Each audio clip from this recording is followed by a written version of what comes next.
Okay, so we are live right now. Say hi, Sonia. Hi, everybody. I wasn't sure if it worked like last week where we were like, had little highlights on both of us and we spoke at different times. So I was waiting to see if I had a green light. Yes. Welcome, everyone. I'm Sonia from Simply Events and I'm here with David. David, introduce yourself. Hi, I'm David Alvarez with DCA Media Consulting. Thank you all for jumping on again. And, last week we had a lot of fun. We ran over an hour.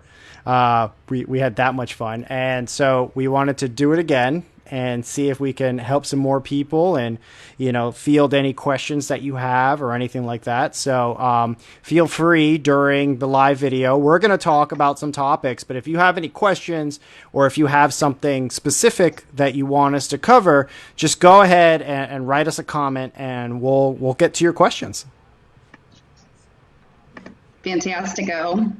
So we had a simple breakdown of some main points. I made a post on the event page so everybody could know what we were covering. And they were basic couple questions from last time. And then we did a poll and a few people voted on going over what Google Business does for you. So that's going to be our first one that we're going to start with today. And it's super simple and it's free and it can be free. And then we're going to go into Facebook ads. And just, helping to find your objective there. And then we're going to go into some video and even play on some questions about these animated posts. Does that count as video? I had somebody ask me that. I want to know that because I've been playing with them in Canva. You can make them up to 35 seconds. So does that qualify? So we're going to kick it right in with the Google Business and start there. What do you think, David? So Google My Business is such an easy and great tool that everybody should have. Just for one, it's free, right? It's completely free. Two, when people Google you, right, it's actually going to show up. So if you ever realize that you Google, let's say you're trying to get to a restaurant, right?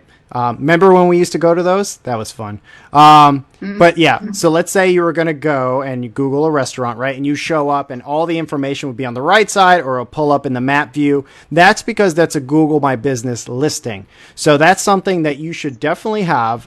So the couple prerequisites that you're going to need is obviously you're going to need it has to list an address, it has to list a phone number and a website. That way it comes up on the map view. So if that's something that you can have, or you do have a business address that you can use, then you can use that and make it. It's really easy. You could just use a Gmail account if you have it. You just go to Google My Business and you make a new account and you put all your information in. And let me pull up that complete one, right? Think that's a good one to show up. Okay, so let's pull up the complete one. So this is where it shows the logo. Yep. So this is the complete Google My Business, right? So that's Simply Events, and you could see on the left side they have your home, posts, info, insights, reviews, messaging, photos. So there's a lot of different things that are great in here, and some of the main things that you want to really focus on, of course, is post in here. So it's like posting to Facebook or Instagram, but it actually shows up on Google. So a lot of people don't really use that very often, and it's something that you could use to your advantage, because I've heard of some people really getting some good engagement and good views from people Googling maybe something going on or something relevant to your business, and your post is going to come up.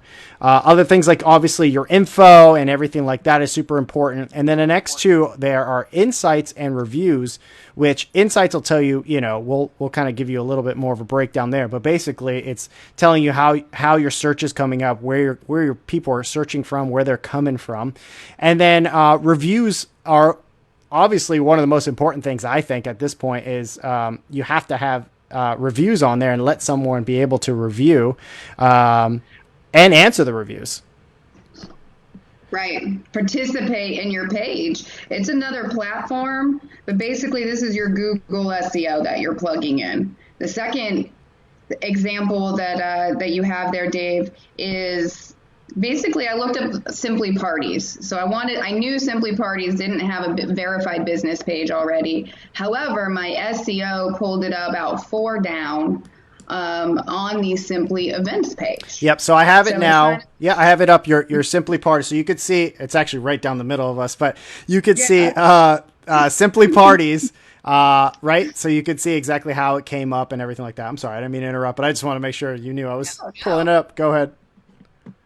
No, so this was just a cool one, the way the example worked out. And it's just our excitement to kind of show you right firsthand the SEO Google work you can do. So I have Simply Parties plugged in on my Google business as well as on my Simply Events page.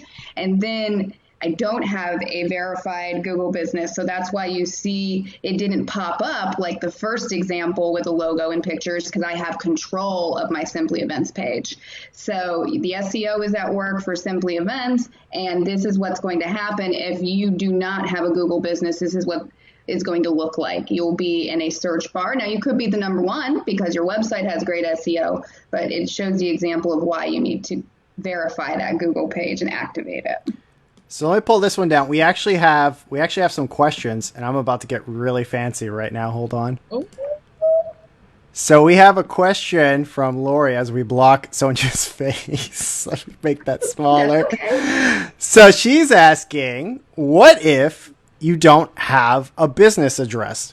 So that is something that I feel like a lot of people run into an issue, because that's kind of a prerequisite for your Google My Business. So unfortunately, I think, and I'll take Sonia's opinion on this as well.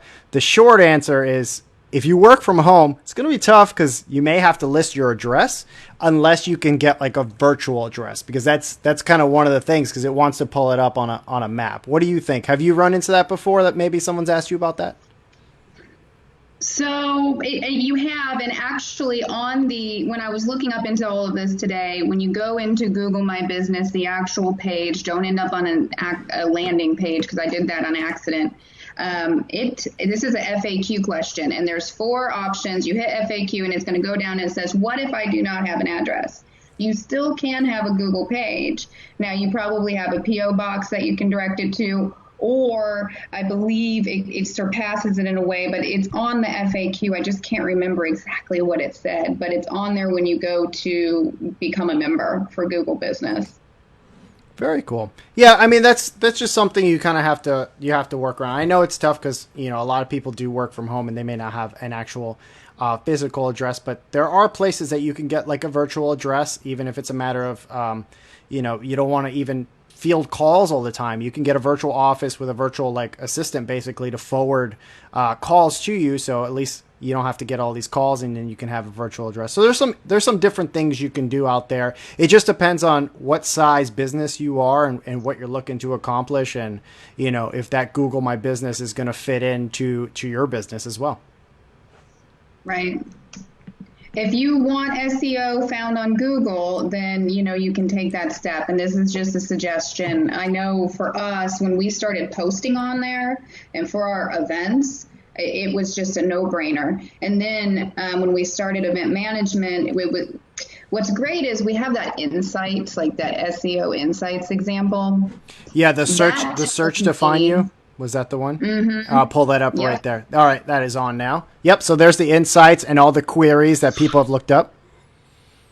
That tells me what people use to find us. And then I can start plugging unique ones that I haven't possibly thought of or used or even just want to try to my website. So it kind of allows you to play back and forth between the two. Of course, the ones that are used 70 something times in the last month are our mains, and then it goes down from there. It gets more interesting, I feel, on page 2, because those are the randos that how somebody found you that that I never would have thought of. So that, the little ones that you start to plug in, like chair rental, that's what pops up in table rental on page 2 for our rental company. Perfect. All right, let me pull that one down. So that's a good example, right, of just some of the easy data that you could get, right, aside from, like, let's say a Google Analytics or something like that, which can be kind of daunting at first. It gives you so much information. At least if you know how people are trying to find you, right, and find your business, or what kind of terms are related, then you can kind of work backwards of, working on your SEO, working on those keywords on your website. And it also kind of like parlays into when you do some advertising, even on Facebook, because then you start to understand, oh, wait, this kind of search is related to my business because that's what's coming up on there, and that's how they're finding me on Google. So it's a wealth of information that's definitely worth getting into and finding out as much as you can. I feel like most importantly with it is just complete the page. There's a lot of questions. There's a lot of additional services that you can add along into the Google business page. I was playing with mine today and even updating some things that we didn't have on there. There was a new option that asked about your business. So once you complete that, you then have control over the look by the post that you use. And then what's really cool is when people start to find you and use it, then they're able to tag you in photos. So on mine, you're able to see people who dropped photos in from events. I have some fun wiener dogs on there as people dropped in their dog, I guess. And then we have our photos as well. Now, photo views is what brought our page alive for us, for sure. And then when we started posting videos on there, it even brought us more exposure. Oh, yeah. That's my Google business. Yeah, and you know what? You actually touched on something that that's really important is like the photos on there. Just being able to upload your own photos on there. Because usually at a business they have like the company or the business's photos, and then if people go to your business, they have those photos as well. So it's just another nice way that if they search, you could put some of your best photos on there for whatever your business is or whatever you sell. And it's just another way to kind of interact and engage with someone while they're on Google and searching for you. They may never make it to your Facebook. They just say, oh, wow, look at this stuff on here. And I'm just going to go to their website and go from there. So it's a really, really good option. Yeah. Another platform you can control the look of and create SEO at the same time, which is super important. Yeah, absolutely. Cool. Absolutely. So the big one, because I know Google can go into, we talked about Google Analytics and then Google Ads, but everybody wanted to know and pick your brain about Facebook ads. Yep. So I'm going to just let David go because a lot of the information I know is from him and just leading into like even the question of what's your objective, even when I was going to say, what do you even talk about? And he's like, what's your objective? So let's go. Let's do it, David. Let's do it. And you know what? So really sidebar, we're using a new program that we're testing today. And I didn't tell you this before, Sonia, and I was very close to doing it when you said Facebook ad, but I will refrain. I have sound effects and I have an air horn, and I was going to blow it when you said Facebook It's like the old school, like bump up, but I'll save it. I'll save it for next time. Don't worry. Okay. Okay. That's Sound effects are being added in next yes, time. We'll keep it classy. Yes. We should be able to, it'd be cool. You should tell people at one point what you're using to make all of this happen now that we got these bells and whistles in here too. Yes. And so we'll go into that in another one once I understand it more. But so far I'm having a little way too much fun. So like even pulling up comments. Hold on. Before I jump in, I just want to pull up. Someone said hi. You have Sasha Cherry saying hey. Sasha. Showing some love Sasha there. is with Sandrine, Shabby Chic and Sandrine, and she adjusted her business plan and started making like face masks and hand sanitizer. Oh, that's awesome. She normally makes furniture and pillows, but she has these safety packs that she's pushing, and this is going to be something that we're going to offer on the Simply Support Local. She's going to be one of our highlights coming up this weekend. Awesome. Well, thanks for watching and thanks for doing that, making masks. That's awesome. That is so cool. Okay, so let's get back to it. Let's talk about Facebook ads, right? We touched on them a little bit last time, and we said, that you can either boost them, you could try and build some campaigns through still the regular Facebook platform using the ads manager through your business page, or you can just really try and go for gusto and go into the Facebook business platform, which is more robust, a little bit more complicated, but a lot of things can be done through there. So, but before we talk about any of that, we touched on it last time. We really kind of harped on like knowing your audience, right? That's something that's super important, that you have to know who your best customer is. That's how I like to put it. Like some people say your avatar. I like to say, who's your best customer, right? Who is that person? What do they look like? Are they a man? Are they a woman? Are they both? Are they a certain age? All that kind of information. You write that down and you figure out who that person is, because that's going to be the person that you're going to advertise to first, because they buy your stuff. Like that's the kind of person that buys it. So if you're going to start testing and spending money, you might as well start advertising to them. So this is ad number one. Mm-hmm. I'm going to count them off as you go through them because I feel like this is something important to learn as well. Okay. Ad number one. Okay. So you're. Oh, we gotta drop. Like, hi, Kitty. She came in early. We said it was going to happen. Get on the desk. That's okay. We said it was going to happen. It happened earlier than we expected. That's okay. So let's talk about the first campaign. And this is something that you can run through the Ads Manager in Facebook, which is the easiest thing that you can do is you can do a reach campaign. Basically, Facebook's going to ask, do you just want to reach as many people around you as possible? For a small local business, this is kind of like the easiest one to do because we just want to get it out to as many people as possible. Now, you don't want to go into objectives where there's too many things because if your audience isn't that big, we want to make sure that we're reaching as much as them as possible. So for small to even some medium businesses, I've had a lot of success just trying to get it out to a lot of people at first to see what works in our ad campaign because none of us are magicians, right?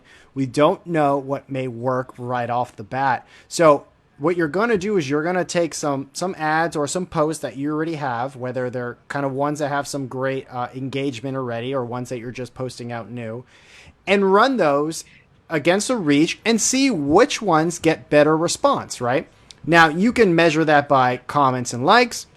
You can measure that by, if you link it to your website, how many people go to your website. But that should give you a good barometer of which post is going to work best for people. Because even when I run ads in a complicated campaign, I still have to test a bunch of different ads and a bunch of different demographics because if we're trying to spend money efficiently, which Facebook can do really well if you give them the proper audience, then we have to test it because no one's going to know right off the bat, oh yeah, I'm going to make this ad, this copy, and this photo. It's going to work. You just don't know because there could always be something that's better. So you want to test those. So reach is... So I did some go ahead. And we could show some people. Now, these were just boosts of what we've done this week. All right, it's up. But the engagement on them went super high, even though my reach is like gone so far down during these times.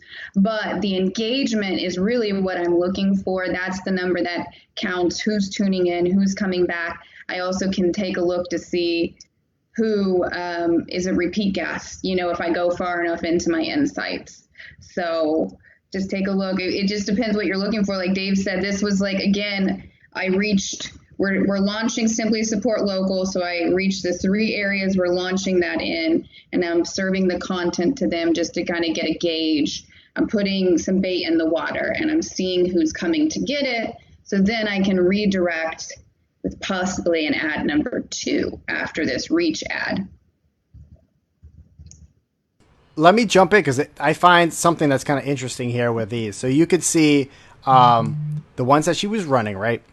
And kind of get an idea, right? And she's not spending a lot, right? You're spending $5, right, on something here. So like on some of these, it's really not that much. And you can see that on the bottom right there, which is the post engagement, the Sin City is coming to Westfield Brandon, right? That's 2,229 people reach with 19 clicks, right? So depending on what your objective is, all she's trying to do is get people to engage with the post, right? That's your goal. And for $15, you got in front of over 2,000 people, which may not seem like a lot on paper, right? You're like, 2,000 people is really not that much because you hear about people getting like 1 million views or something like that. But you got to think about it local, and you have to really think about, think about it. If you could talk to 2,000 people about your business and they engage with it, would you do it for $15? I would, right? Sonia would, right? Yeah. So, and it's like that question: if you knew lemons were put in your house and made your room look bigger, would you put lemons in your house? Yeah? Exactly. So, like, you don't have to spend a lot of money to kind of get these these numbers, but it just, again, it depends on what you're trying to do. So you could see that the first one trying to get post engagement, and then the others were trying to get event responses. So it's, again, talking about that objective, what you're trying to do. So even for post engagement, which was going to be the next one we're going to talk about, I'm going to pull this down for a second.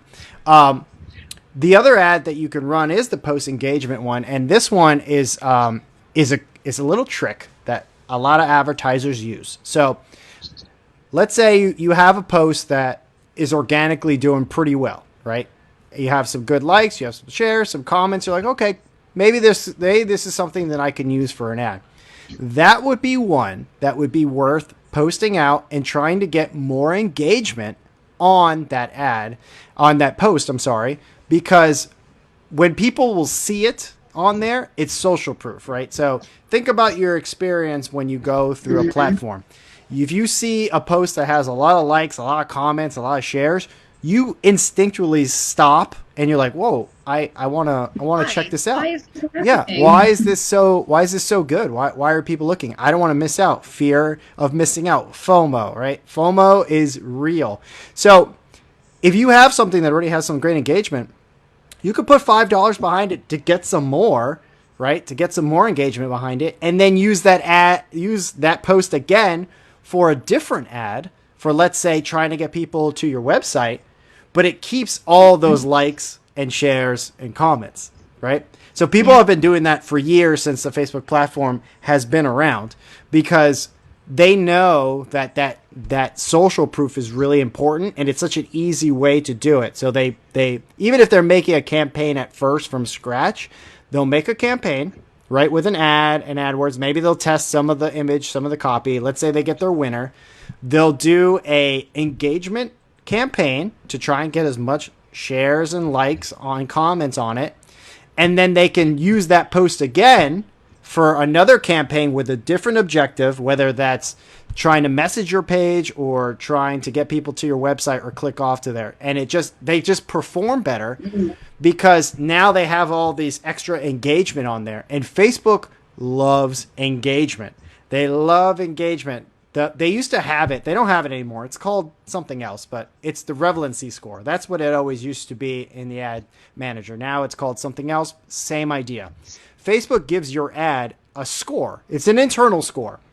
And it's based off of how many times your ad is viewed, how many times it's interacted, how many times it's engaged with, and if people actually click on it, which I don't know too many people that actually do it, is click on the 3 dots on the top and say, I don't like this ad, it's not relevant to me. It takes all those scenarios into consideration, and it gives your ad a score. The higher your score is, right, the better it's going to perform, because Facebook's going to say, oh, this ad, people like this ad, right? And we want people to stay on Facebook. We don't want them to leave Facebook, and we need to make money with ads. So we want ads that people are going to actually relate to, that's something that's relevant to them, and that they're going to engage with. So that's how you'll see all your costs start to go down. It's actually going to become cheaper to reach more people, and your CPM, right, your cost per impression, which is usually 1,000 people, right? So let's say it costs you $1.50 to reach 1,000 people. It may go down to $1. It may go down to less, right? It just all depends on how well it starts to perform. CPM is a great point, small point for us small business people. Track your data, track your data, track your data. CPM impressions on your ads, you should be tracking if you want to make a change, as well as your click cost you can find. And that's a different kind of ad, but track it. That's the only way you're making progress. Like our click per whatever used to be 50 cents. And now I want it to be in the 20 cents, and I want it to be lower than that if possible. But that's me personally. Yeah. And you could set that barometer yourself, right? So like when you start doing it, you start to realize, all right, these ads are costing me X, right? Maybe I could get them down, right? So you want to always try and get those costs down, because then your ad's just going to be so much more efficient. Now, if your cost of maybe your CPM, right, your cost per impression is maybe a little bit more expensive, but you're getting sales on your website that's higher than what you're spending on the ad spend, you're fine, right? You're reaching your goal.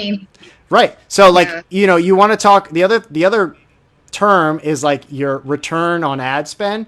Basically, if I give Facebook $20 and I make $100 back, I'm pretty good. That's good, right? You got your money plus. I would return to Vegas if I had those ons. Exactly. And that's why I tell people all the time. They're like, should I advertise on there? I'm like, yeah, because if I told you give a Facebook $100 and they give you $500 back, would you do it? They're like, yeah. I'm like, well, that's Facebook advertising. If you do it right, if you learn it, you will get those returns. I mean, I remember I had a client who didn't.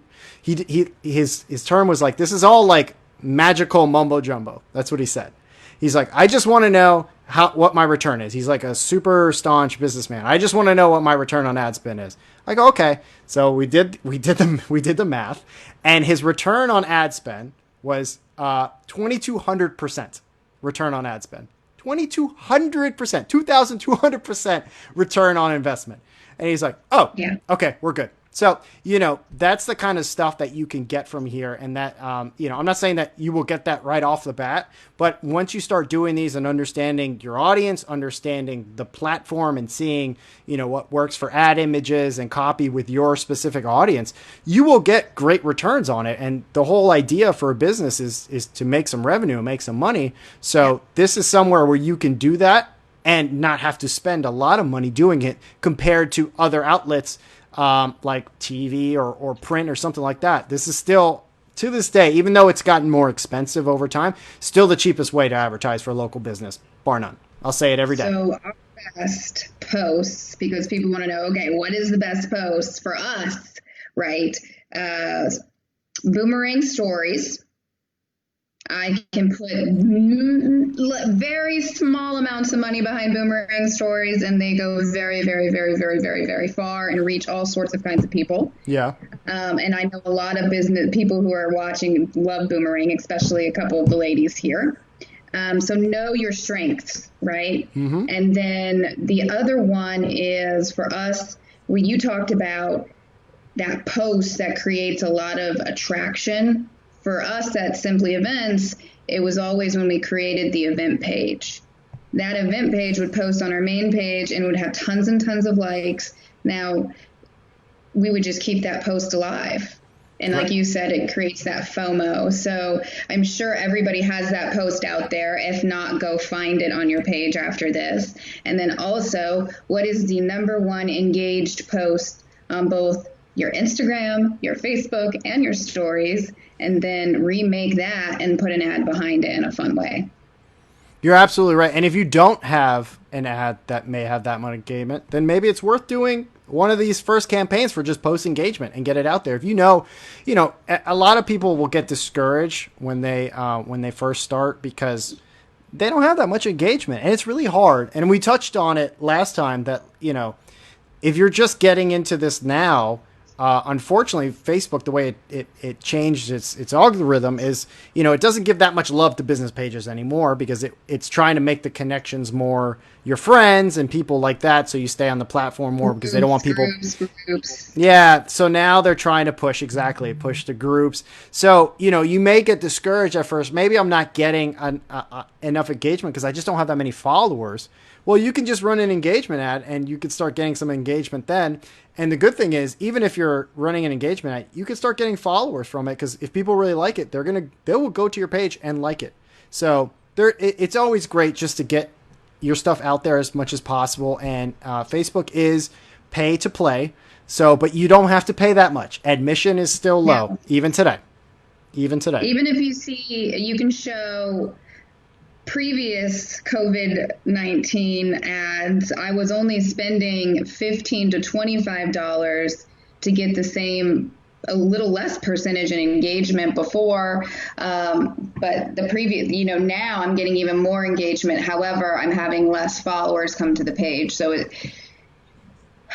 always searching, always changing it just a little bit, but you have 2 or 3 problems that work. You just need to find your new little path here also. Yep. You just gotta, and you touched on something super important is you always have to adapt, right? I mean, especially like the times now, right? This is like super adapt level, but think about where you are right now, even with your life. aside from your business, just think about your life. Think about how quickly everyone adapted. And I would say most people adapted pretty quickly for having to stay home, go, have to do Zoom meetings for work or working from home. I think most people that I talk to, as much as they, may not like it, they adapted pretty quickly because they didn't have another choice. So you kind of have to have that same mentality of like, listen, if I don't start on this now, I'm not going to have another choice for my business, especially with everything going on. So if you are able to adapt to what's happening now, then you can do this. It's just a learning curve, right? I just tell people, watch one less Netflix, right? Watch Tiger King once a week, not twice, and learn this stuff. All the stuff is there. As your cat, I just cannot stop staring at that cat. I'm just waiting for her to jump. It's a her, right? Yes. Yeah, she's being super patient. I don't know. It's the quiet before the storm, possibly. I'm so impressed because if I had my dogs in here, it would be chaos. But number one, so to wrangle it in, fine objective. Number two, because I've been kind of making track here, do a reach ad if you're unsure. Yep. Right? Always start, because you'll just want to reach as many people as possible if it's going to be a short area. Because if you're just trying to reach like a 5 square mile radius, a 10 square mile radius with certain demographics or interests, it may not be that big. So you want to make sure you can get it served to as many people as possible. And then two, so you get some internal page traffic, a boost of some sort of your most popular post. You can either use that or even consider, definitely use that. And then how can we remake that? Exactly. And that's going to be your engagement ad, right? So we're trying to get as many people, to engage with that so we can create that social proof, right? So keep that in mind, social proof. And when you start scrolling through like Facebook, Instagram, any platform that you're on, really start to understand human behavior and look at what people interact with, because you can start to get ideas for your own posts. Think about stuff that you like, right? Why do you like this post? What made you click on that little button, right? Think about that, and then you can start to realize you'll maybe see a trend, especially if it's if you realize people are kind of in your space or there's someone that can buy your product. You could see what they're reacting to already and then adapt your strategy to that. So super important when you're on there now, because even when I go on Facebook, it's hardly for leisure. I always end up just like analyzing. It's kind of ruined it for me, but sure. But it's super important because then you'll know, exactly what people like and what they're trying to do. Oh, hold on. Great question. Are you looking at Abel's question? What up, Abel? Yeah, I'm going to pull it up. Question. Yeah, I'm going to pull it up here. There we go. All right, you are on the screen. So, hey guys, great info with a lack of Facebook love. What's your suggestion for pulling your business branding into your personal account? For example, should I be sharing the biz page to personal, repost same vid on personal addition to biz page? Yeah, I'm not completely against people sharing their stuff on their personal. I think it could get to the category of like, that's all you do, and then people are just not going to want to follow you. So it has to be a healthy balance. As I went through a Facebook lull and I got tired of it on my personal, and then I just sharing a bunch of business stuff and it wasn't doing as well. And I really had to get authentic again, dial it back, figure out even what my objective is for my personal page. Yeah. But I always share from the page to my personal because I want them to feel the warm and fuzzies of whatever message I'm sending, especially if I took a lot of time and made a video. And that's exactly right. Especially if it's something you're really passionate about, you feel like there's a lot of work. It's worth it because your friends, your core friends and followers will engage with it. And it also, I tell people sometimes it's good to have like a friendly reminder about what you do, right? Like sometimes people like forget what you do. I get that all the time, that people don't realize, oh, you do that, because they saw that I just shared something that I did. I was really like happy with maybe a project and I put it on my business page and then I shared it out. So it helps to be a friendly reminder. So I think, Abel, it's like that healthy balance of sharing some of your good stuff and then make sure it's your personal. You just don't want to go too much in one direction, right? You don't want to necessarily post nothing from your business because that is a part of you. That's your job and your career is a big part of being a human and your experience and being part of society. So there's nothing wrong with sharing something you're proud of for your business. But then there's the other side of like all you post is your business stuff through your personal one, because now you're just trying to trick the system. But again, if people aren't engaging with your posts even on your personal page, not everyone's going to see it, and you'll start to see a dive anyway. So it's a Yeah. fine line, but it's definitely worth it to try and share the both, because you have people that are friends that, hey, just ask them, hey, do you mind liking my page? They'll do it. But absolutely.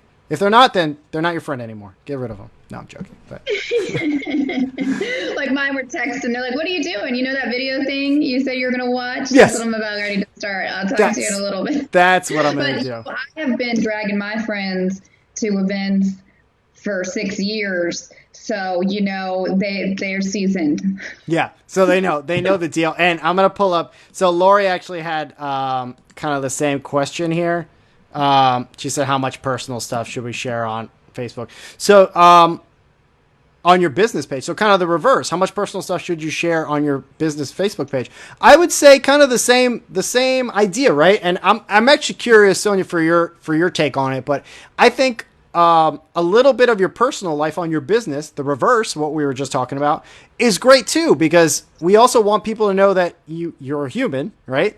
And people do like to know who you are and get to know you, because that actually builds trust. It actually builds customer trust if they actually get to know you, especially when you're a small business, because people like to support small business. And if they know who that person is, it's that personal touch, and it's only going to help you, right? Go ahead. Give me your take, because Right. I know you have a good one on this one. So I know I'm over here like just thinking about the posts because I do collect our data. I do know what posts are working the best. So I said mentioned the boomerang. So for a couple of Fridays in a row, me and the girls in the office, we just took the photo props and did little boomerangs with photo props. It was looked at 4 more times than anything we had shared on our event post in the past 90 days, because it was us having fun with things specifically at the event. So when there's that direct tie-in, I feel like you always, not always, but take that chance. Now for me, I've been Simply Event Sonia. I've been Shabby Chic Sonia. I've been all of those event things Sonia. And for me, I'm trying to make my brand as this person who can support local businesses and make connections for everybody. So I have to make sure that I am putting that out there, that I'm not just this event person anymore, and making those steps on my page. So I think the face and the connection with the objective, bringing it back to the thing we talked about before, is important on the business page once a week. I mean, you even have employees. For you, Lori, your employees are sitting there teaching somebody how to do something. She does DIY crafts for 5-10 minutes. It's nice to know that joy is there again, because I mean, they're the same staff over and over and over again. So we were doing staff highlights even for a while. Anytime it's an employee's anniversary, all of those posts always were more organically engaged than most others. Yeah, no, it's absolutely true. And those ones, when you did the employee ones, those were great, because your team, is awesome anyway. So it's just nice to see who's in there. Yeah, it's a nice thing to see, and just give a little bit of like behind the scenes of what you're doing during the day. Right? That's something we talked about last time, like stories, like what you could use for stories. There you go. Yes. Talk about, what you're doing for today, what's on the agenda for today, a little behind the scenes of everything.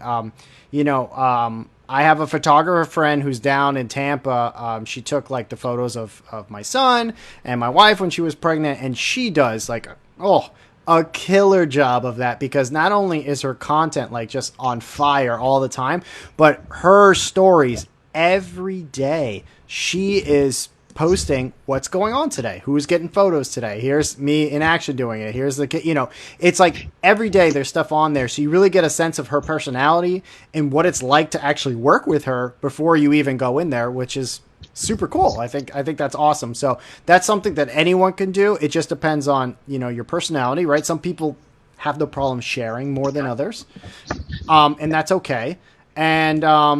But if you just want to start sharing a little bit about like what you do, well, here's my agenda for today, or maybe you're an artist, here's a piece that I'm going to be working on. There's a bunch of different options that you have when you can start sharing. It just depends on like kind of practicing and testing out, see what people like and what they want to do. Oh, we're getting some questions now.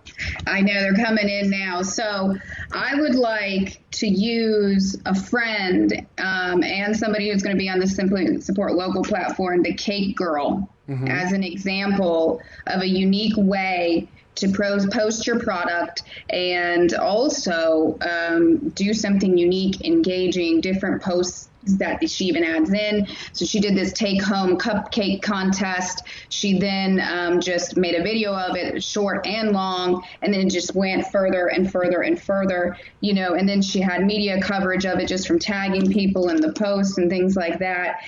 So it's a great example, and she's in front of the camera all the time. And I know she doesn't like it. You know, Kirby likes it. She doesn't really like it too much, but she does it to make that personal touch. And she's the cake girl, you know. So I wanted to use a local example of someone who is adjusting and doing it fantastic. That's great.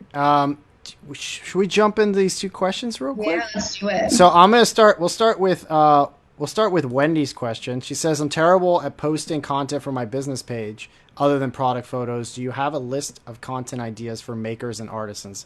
I am going to defer to Sonia on this one because that is her life, basically, all this stuff. It is my life. So Trello is what I first took a look at. Now you can do so, or you can just use a paper and pad. You can print out or copy a calendar even. And so I have to give discipline to myself. So that's why I'm starting there. A couple examples are New Product Monday. On Mondays, I'm going to cover new product that I expose, that I'm putting out there. And on Wednesday, I'm going to find something funny that may have happened, or I'm going to make myself do a little boomerang. You know, I know you do the signs. Like you guys can make fun little boomerangs with all of the angles and the strings on the signs, I believe. You know, making a personal touch to your face, even to yourself, just holding one of the signs that you're super proud of. I was just recently on a lot of your pages to see if anybody had adjusted from last week, making stories or doing different kind of content. And I saw that you did a heart with the nurse symbol, I believe, in the inside of it. You know, that's perfect. That's something that could sell really well because people are just, nurses are saving all of our lives, and doctors, of course. So you could take that and really amplify it, and why you made that into a highlight on that product. Why did you start your company? Where's your bio? What's your 3 main points that you want to cover on your page? Okay, so this is popular. Product photos are popular, right? Mm-hmm. What's the second thing that I can cover that's popular? Your bio, why the company started, and continue exposing that into your stories especially. And then find your third from going from there, because 3 is going to get directed from 1 and 2, I feel. Sometimes I go a little too far, but that's what I believe is just really sit back, taking a look of what you currently have that works, and then showing yourself and your work in a passionate way. Absolutely. And just to cap that off, I want to bring this one up too, because this is great. So Lori says that I got the most engagement off of posts about some weird thing on my foot. I think people like to support people they like. You know, my people are weird. I got something for her. What's that? Because it's like the only picture of her they've seen on her Facebook page in the last God knows how long. So they're going to take a picture of your foot, Lori. They're so excited to see a piece of you. And you got weird. We got another one here too. Lori was the one who said she doesn't want to get in front of the camera, but I do believe, because she's just such a passionate person, if you took that step and put yourself out there, that people would engage with you, because your message, your product is so fun. But sometimes, the badass baubles and things in the star, I don't always get that. I don't know, but here's a piece of Lori. Here's her foot. Maybe next week she's going to show us her hand. But I'm making jokes, but those hands make all of those amazing baubles. It's true. Very true. Yeah. So Very true. If you have any, What do you think? if you have any battle scars from making them, that could be an interesting post as well. So Oh, sure, because yeah. she hammers them all. She hand metals them in. So I'm not really sure what it's called. So I'll stop trying to butcher that. But No, but I mean, your point is right, right? So basically, if that's what people like and they like, to get to know you, I mean, it's proven, right? People like to know, especially a small business, they want to know the person behind it. That's just natural, and that's why people support local businesses because they know there's a person behind it that they can actually know. So that's something that's super cool. It's super important. We say I do pick with hand and making things. There you go. So there, she does picture with all that stuff. So you're on the right track. And then let me before we get too far because we have an other Lori who was on here before. She asked a question: how many social media posts per day and what intervals? How do you want to do this? Do you want to jump in? Do you want me to go? Who's you go. ready? What do you think? Okay. So I tell people it depends, right? So it all depends on your audience and how they react, and you're not going to know that until you start posting maybe more. Now, if you have been posting for a while, you can actually go into your business data insights, and you can see when people like your content, right? They tells you when they're most active, what day, what time. That is your first place that you're going to want to start because maybe let's say for me, I get the most engagement on a Wednesday from 1 to 2 p.m. But for Sonia, she gets the most engagement on a Thursday from 7 to 8 p.m. There's no magic number for anybody. Like you will find some people will say a generality of like, hey, this time to this time on this day, people are most active. But if you have this data already and you've been posting for a while, just use that data because it's your audience. That's when they're on because not everyone's audience is either, maybe on Facebook first thing in the morning or maybe they're not on late at night. It all depends on yours. So like for some of mine, I knew for a while it really was like that lunchtime because a lot of my followers were small business owners or business people. And that's when they were checking their stuff was during lunch.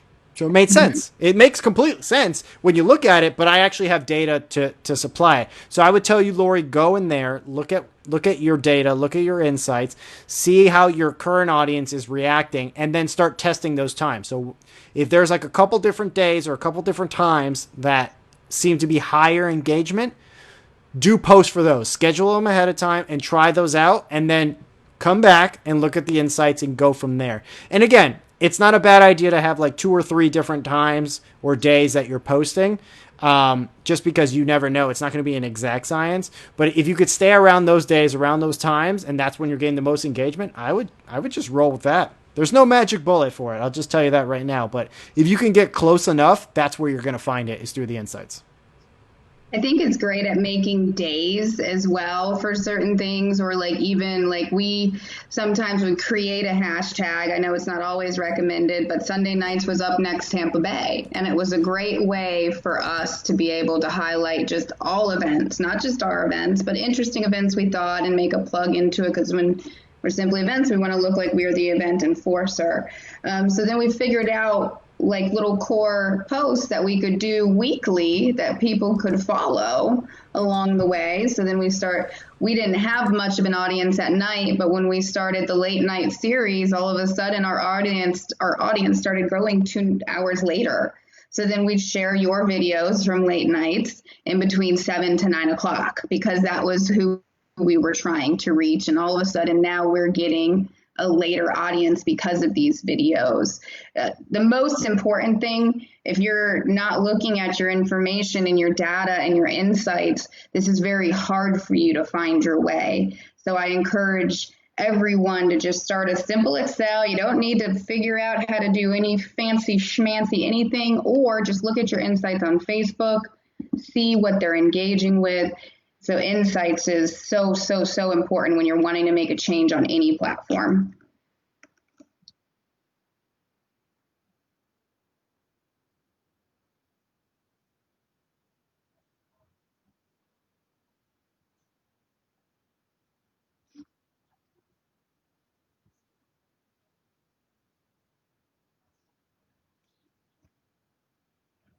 What's interesting is the ladies who have the questions here, like they have brands, they have followers, they have people who are going to show up and support them. What would be some advice you could give to them of something they could try during this time, something different? Well, I think back to the idea of, trying some personal things, right? If you haven't really posted anything too personal about yourself on there, or maybe like a little bit of behind the scenes of what you do or anything like that, try that. That's super easy because it's happening no matter what. So all you got to do is just point the camera back at yourself and make that happen, or, give people a little, if you're working on something new, if you have a big project coming up, talk about that. Or even if you just say, hey, something personally was great today. Maybe you reached a personal goal. Maybe, hey, I've been, now we're stuck in the house. I started running again and I can now reach, 3 miles. Yeah. Like, anything like that is great that you can easily try and do. The next thing is if you want to maybe stretch your legs and try maybe some of the stuff that we talked about last time, maybe you want to dive into Canva a little bit, start making some graphics, maybe upping the production value of your stuff, right? Like that could be something you can get into. I can't even tell you guys. I think I'm going to take a screenshot of the data when we started running stories like 8 months ago. I don't know. Remember when we had that like meeting and had come to Jesus with the employees, like we are doing stories. Yep. Everybody just suck it up. This is a thing that's happening. But our reach and engagement into our pages and our discovery that lead in, I just have to drop it in there, but it made a significant difference. I do know our weekly reach went up into the 38,000 range, without trying, just from adding stories. Yeah. And such a small thing to do. Just add stories. Like that was it. And that I remember kind of that time because that's when they were really pushing stories. Right. Mm-hmm. So you want to keep on the trends of what Facebook and Instagram, what they want people to do. So, right. If they want people to do stories because they're going to make sure a lot of people see it because they want people to use that feature. Even when it first started, like Facebook stories, there really wasn't that much on there, but then it started to take up a little bit. But you just want to be on and it's really just a matter of just creating that content kind of once and then putting it in different places. So it's not even that much extra work because people are like, I got to do a story, I got to do a post, I got to do an ad, I got to do all this stuff. Like, well, you could actually just create like 1 or 2 pieces of content and then just kind of do it for all of them. Share it. Yeah. And see what works before committing all the way there. Yeah. So then I want to bring up our third topic because we talked about Facebook a lot, is video, and we got about 6 minutes or so left. A lot of people just asked what length of video on Instagram and what length of video on Facebook. Now, we had one TikTok question, but I don't even know if we should go there. You just watch yourself some Gary Vee, or we can go in. I've been that's what I've been wasting my time on TikTok. That's where I need some brainless entertainment. I've been going on TikTok. So let's start. We can start. What was the first one? Let's go back to we're going to answer Wendy's question before we go into video because this will be our last. How often do you recommend to add a story? Daily, multiple times a day? Don't force it is what I would say. Yeah. What do you want to cover today? I ask myself that daily now. I used to have a plan for Simply Events, but with the news and everything, what do I want to cover today and what engaged yesterday? And then I make a story first and then I make my post, or vice versa. I make sure that they play off of one another. The first time but a great bar is I'm going to do 1 story a day to lead into something that I'm promoting on my page, a marketplace. Doesn't always have to be a post. The story is just a look in the window. Oh, that's interesting. Click. Yep, exactly. Just start with 1. Just start with like exactly says. Just start with that, and then every day maybe do a little bit more. Or it doesn't even have to be every day. It's just more of like I'm always in the camp of I rather someone do it. Even if it's not every day, but if they actually commit to doing it a couple times a week, that's absolutely better than nothing. Because I'm like, if you're going to do it, then you have to do it, and you got to commit to it, whether it's once a week or 5 times a week or 7 days a week, whatever it is, you just have to commit to it. So if you want to start small and start to understand it and get better at it, that's completely fine, because you're taking the right step into actually doing it, which is the hardest one. That's always the hardest one for everyone to do, is just to actually implement it and to do it. So just, Wendy, think about what you can do. What could be something that's cool that you can, make work for that for that kind of platform of a story, and try it out and just see. And just assume. And I always tell people, assume no one's going to watch it the first couple times, right? Just assume. The last video of her making her product sped up. I've seen vendors even, do the whole process of how long it takes to make something. That would be great, I think, for both you and Lori to do with Baubles, and do those lapse videos, because I've seen them work for a lot of people and create a lot of engagement. It shows how much time and passion you put into something. That's perfect. Yeah, there you go. I think you summed it up. So video, how long should they be? How long, Dave? Okay, so here again, it depends. That's my favorite answer. It depends, right? So it really does. It does. Just put that in the comments. It depends. Just put it there everywhere. I should just put if I were fast enough, I put a name right here that says it depends. So I say that just because, one, you have to know what platform you're on and understand those boundaries, right? So if you're on Instagram, right, you have like the minute. If you're in stories, you have the 10, 15 seconds. I forget which one it is. I'm not functioning at full speed right now, but that's number one. So if there's an absolute time limit, then you have to adhere to it. For something like on Facebook or even Instagram, people do have small attention spans. That is something that is just... It's just true, but don't... It's the first how many seconds that hooks them? 3 seconds. That actually counts, to jump back to ads.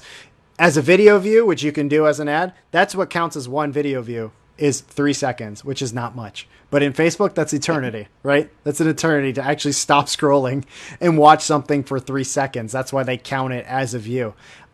So that's that. I think...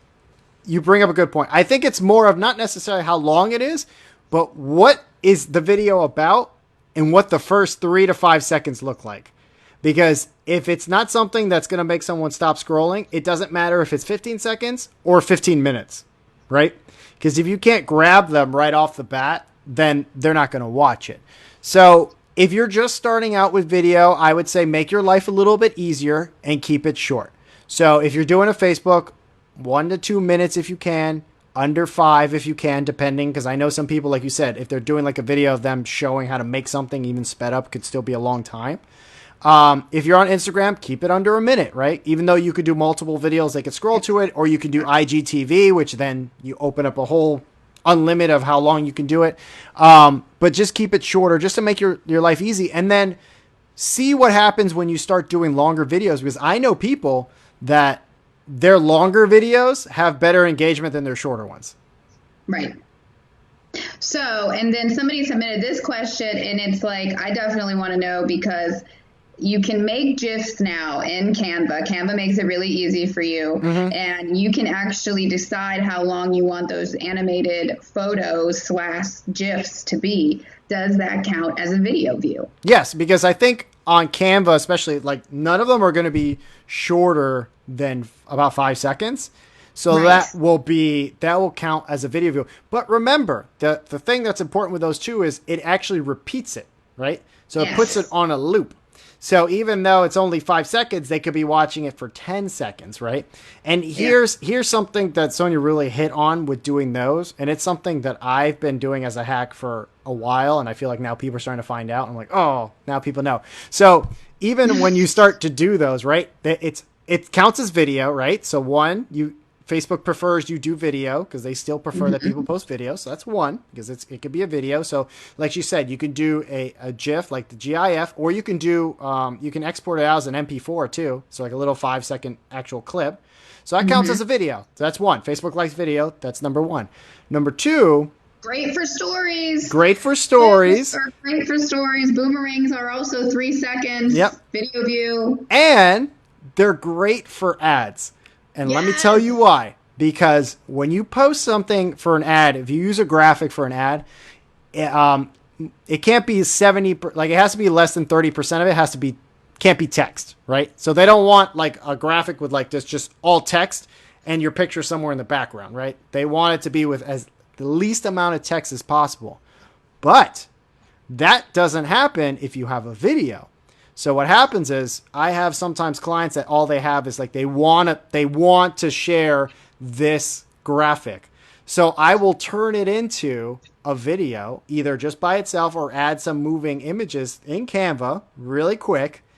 And then I run that as an ad, and you can set the cover image as something else that's static, even though it's really redundant because as soon as someone scrolls to your video, it automatically starts to play. So your still frame doesn't really matter. Right. But now what happened is we can now share our graphic with all that information we want people to see, and it's a video and you're not going to get flagged. Yes, you can even make those faux videos. You'll see them. So if you go to our video thing on Simply Events here, our video tab, you'll see real videos at our events, 30-second promos, 1-minute promos, and then you'll see like still picture videos. You could always start there to make an impression. They count the same. They don't realize it's a faux video. And you can make that in the iMovie or Movie Player, those still videos as well, if you don't feel that comfortable. Yeah, absolutely. There's plenty. Everyone's like computer or laptop or tablet or phone, they all have that platform already there that you can just make videos really easily. And there's, like you said, there's Canva, there's Ripple, there's so many different things. And we touched on them some last time that'll help you make videos really easily. All you got to do is just supply it the content, whether it's photos or other videos, and it kind of does all the heavy lifting. I mean, this is like the best time to do it. Trust me, I went to school for video, okay? And I rather use those because I prefer speed over anything. Now, obviously today you saw we got fancy. It's inside me. I can't help it. I want to make always think something better with video. It's a problem that I have. But when it comes to like, if I'm trying to generate content, especially because I work with, a lot of people, time is of the essence. So if I utilize any program that can help speed up my workflow, I will pay for it and use it because it will pay for itself in spades. So Sonia and I both agree Canva is like the number one, especially now that you can make videos. That's like number one, day one. After you're done with this, you should learn how to do it today, tonight, this week. Like start playing around with it because that's going to be your best friend because it just has everything that you could possibly need. And it's going to take all your posts, all your production value, everything's just going to go up. And you don't have to be a graphic designer or feel like I know how to design something because it will help you with that as well because you could just base it off a template that's there. I'm telling you, it's so great. Everyone needs to use it. Absolutely. So we've talked about Canva. We talked about Trello. Trello is like a project manager like platform. It can help you create a schedule. It's very, very visual. So if you're a visual person, it's great to create your schedule and your projects on. Other than that, we already talked about using platforms that you guys use here, which, of course, are Facebook and the Google Business. I don't think we talked about any other platforms today.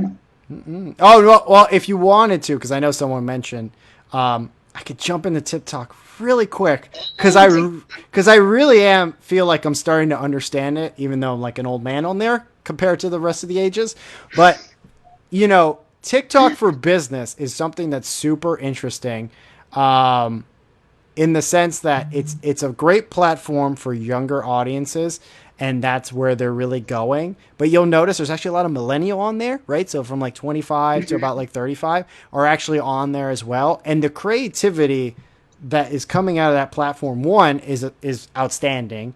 And two, the engagement that you can get literally overnight if you do something kind of creative is crazy. Like there are people that they did one video and maybe had like 20 followers on TikTok and they made a video that kind of took off. And they got 3,000 the next morning.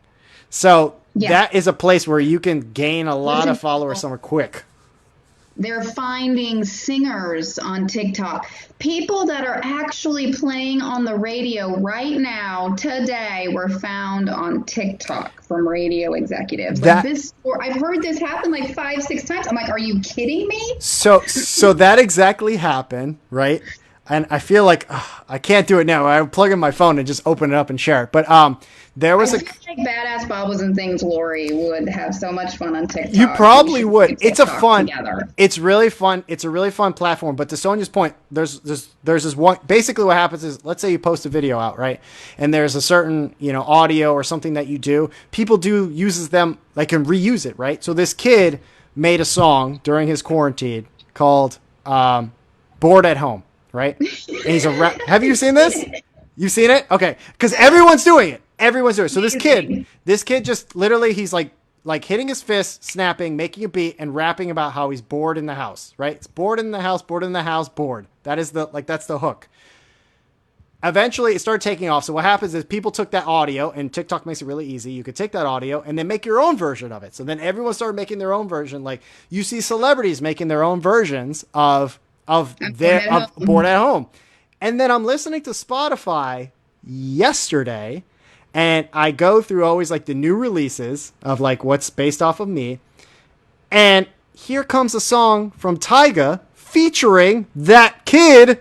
And they made a Bored in the House official rap song with Tyga, an actual rap, like a legit rapper. And the kid is on it. He's rapping on the song. They made it during this like quarantine. Crazy. I spelled it wrong. Lori said, how do you spell it? The other Lori, and I spelled it wrong, but then Lori corrected me, so I appreciate you, Lori. It's okay. You're close enough. Listen, we don't need to have the spelling. All you got to know is that you got to be on there. That's basically it. No, wait a minute. No, you were right, Sonia. You're right. That's how you spell it. Oh, okay, cool. I was the 2 Ks. Yes, it's 2 Ks. Yes. Okay. But it's definitely worth looking at it.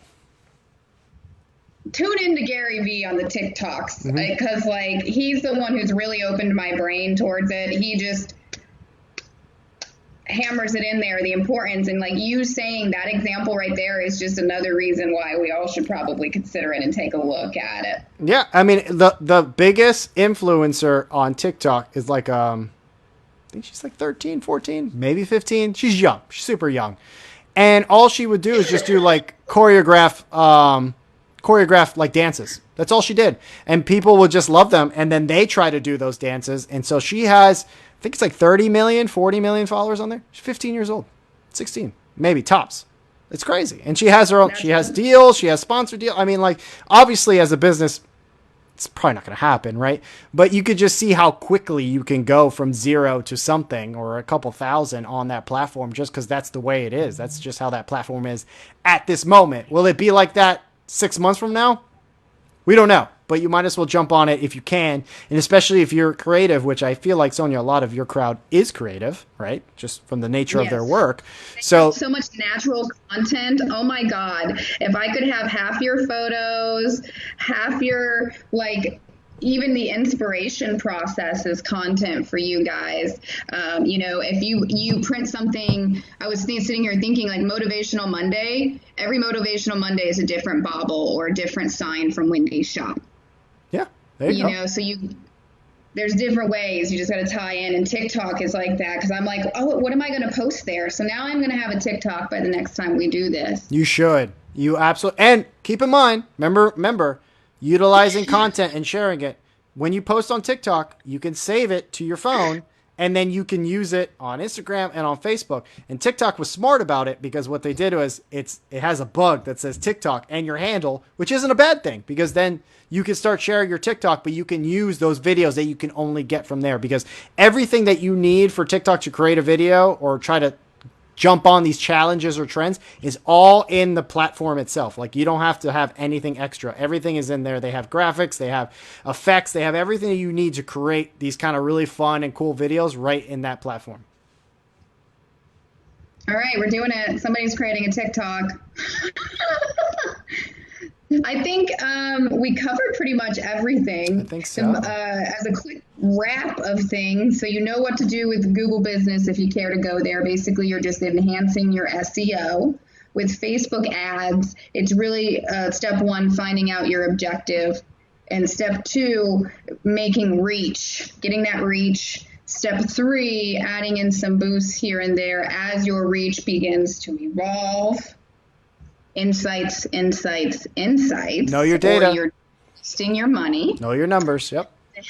And then number 3, video, and just be authentic. Yes, these other little animated GIFs and boomerangs, they add up as those 3 seconds. So that's a great place to start, it sounds like. If you don't want to commit to this video thing, just start with those and then maybe take the next step. You can also then make a faux video with photos if you don't want to go there all the way, or just go ahead and put yourself in front of there. The quicker you do it and record yourself, then you're going to watch it and you're going to really learn all of the things to make yourself camera friendly. Yep. Because you're the face. Yep. So everything is practice, guys. Yeah. No one's gonna. I'm telling you right now, no one is just gonna be right off the bat. Everybody struggles with something. Some people are better on camera.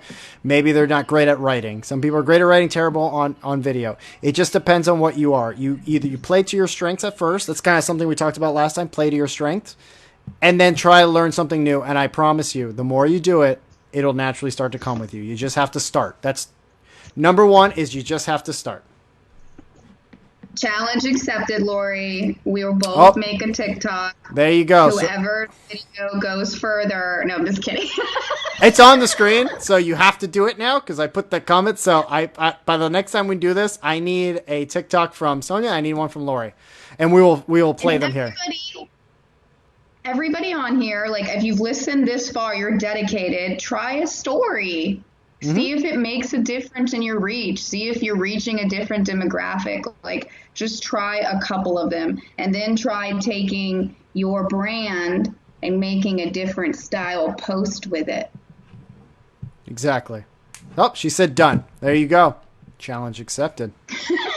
It's a TikTok off. There you go. I can't wait to see these. Oh, my God. This is going to be so great. Are we doing this again next Tuesday? Can we just say it now? We're doing this next Tuesday. Is this a thing? Should it be a cocktail hour next time for you guys? I mean, we could do it again for sure. Yeah. If everyone's in. I mean, I'm just so happy that, people are actually watching. And 2, they have questions because I think that's something I know Sonia and I we really were hoping that people would ask questions and join in and engage because that's what we want. I mean, we could have a conversation together for more than an hour very easily. Yeah. But we want to help and we want to provide value for everyone. So we're really happy that you guys tuned in again and you asked your questions. And this would be a great time now to do this kind of stuff that we were talking about. That way you can see, experience it. And then if you have questions, you bring them back and then we can go over it based off of what you experienced that time. Oh, I'm bringing that one up. She says, an old lady TikTok. Who else would join? That's so great. Lori Goman. She's got super good boomerangs. We're challenging you. And Wendy, we're challenging you. It's a TikTok challenge. No, thank you guys. I love it. Yeah. So I guess at that end, then yeah, we'll do it again next week. Everyone work on that stuff. Think about, when you get in here and think about some of that stuff that we talked about and start to implement it. Again, number 1 thing is just try, just start. Now is the time. Now is the absolute time. Don't worry. Don't feel like, you're going to feel foolish because you're going to start doing stories of yourself. Don't worry. Literally the entire world does this for their personal self, right? Like they do it all the time. People share much more than what you are probably going to be sharing. So don't feel like, I'm not doing it right. My content isn't good. I'm telling you, just try it and just be yourself and you'll see your followers are going to love it. She already posted a story to Instagram. Awesome. Well, we're going to do this again next week at 7. So go ahead and post questions that you have in this link if you're still watching, things you want to know, or even later on in the week, we're going to make an event page probably tomorrow. Mm-hmm. I'm going to put a poll in there. What do you want to see? And that's exactly the points that we're going to cover and kind of just branch off of this little brainchild that we had tonight. Yeah, exactly. So I guess we'll end it there. We'll go from there. And again, thank you to everyone who tuned in.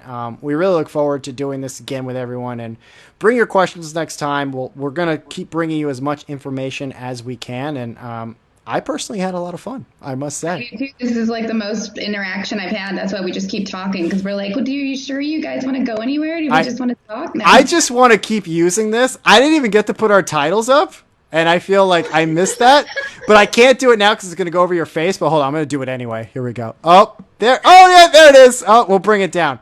Oh, God, I love this program. We're going to talk about this next time. Dave is going to put in the comments what he used as well on putting this together, because it was something different than last week, and it was like super fancy pans. That's his nickname, by the way, is Fancy Pants. So next Fancy time, AF. Fancy Pants, DCA Media.